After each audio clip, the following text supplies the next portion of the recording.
Welcome back mga kababayan sa aking YouTube channel. At sa next video na lang ako mag-shoutout, ipunin ko muna kayo. At ito nga yung nasagap kong balita dito, napanood ko na may isang foreign worker dito sa South Korea ang nabully ng Koreano. Talagang marami din talagang bully dito sa Korea, mga Korean. At itong foreign worker na ito ay Sri Lankan. Nakita ko dun sa video, napanood ko yung video. Itinali siya dun sa parang brick kasi parang pagawaan ng hollow block yung company na yun. Pero tulang mahirap talaga ang trabaho dun kasi lalo pa ngayon napakainit. At nakita ko nga sa video na nagtatawanan pa yung mga co-worker, binibidyohan pa nila yung isa na nakatali, itinali ng plastic dun sa talagang umaandar yung forklift, nandun siya, itinali siya ron. Grabe yung trumang inabot nung na yun, yung foreign worker na yun, Sri Lankan. Talagang masasabi ko, yung mga nag-a-apply pa lang dyan, yung mga nag-a-apply pa lang, mga naghihintay ng employer, kaya wag nyong i-expect na ipagdasal nyo na lang.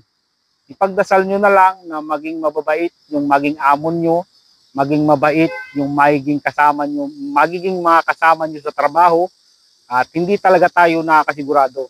Paswertihan talaga kung magiging mabait yung amo at mga co-worker ninyo.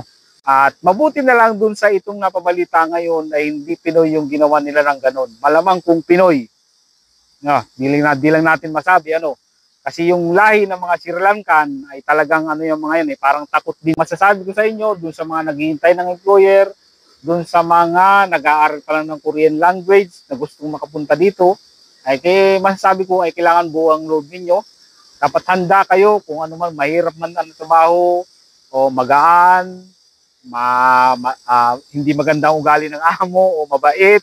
Basta yan, basta itatak nyo sa utak ninyo, ipanalangin nyo na lang na maging maganda, maging maayos yung mapupuntahan nyo dito. At ito, panoorin nyo tong video na to, makikita nyo dyan kung paano nila binuli yung isang foreign worker dito sa Korea. It was truly humiliating.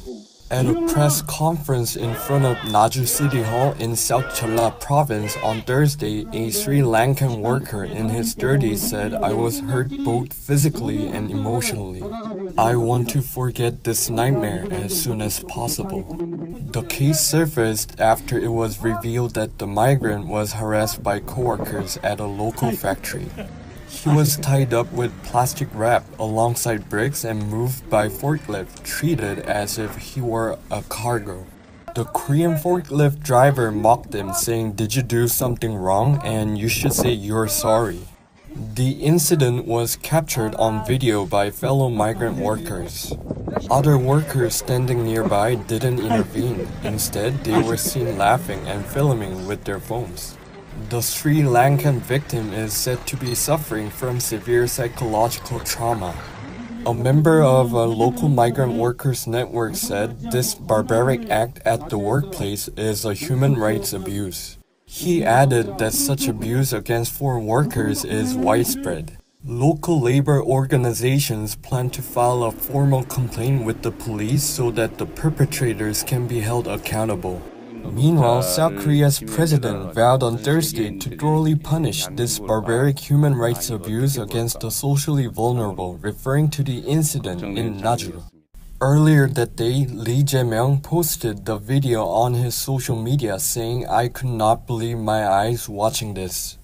Lee said it is hard to believe this happened in a cultured country with a strong democratic foundation. The Ministry of Employment and Labor announced it will conduct an on-site inspection of the brick factory and take all possible actions to prevent a recurrence. In addition, authorities plan to expand inspection of workplaces that hire migrant workers, particularly in rural areas that have been cited for poor working conditions and have a record of mistreatment. They stress there will be no tolerance for unacceptable treatment of foreign workers.